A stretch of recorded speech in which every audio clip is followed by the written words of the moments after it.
आलाशा studio present दिलकश आवाज के मालिक युवा दिलों की धड़कन मुन्ना धमाल की आवाज।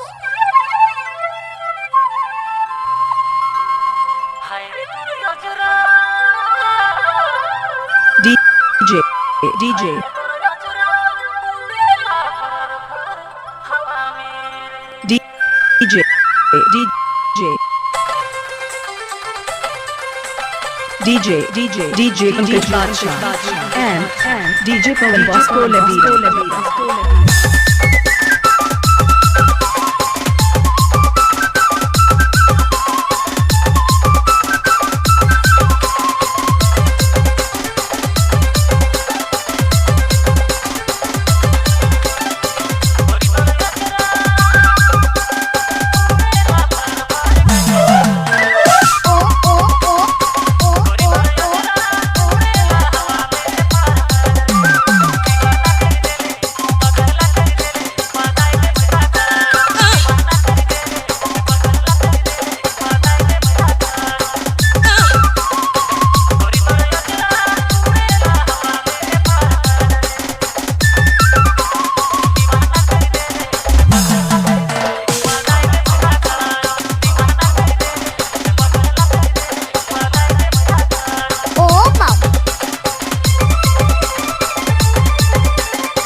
DJ Pankaj Badshah and DJ Pawan Bosco Labira.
सभी सुन रहे हैं डीजे पंकज को लेबिरा।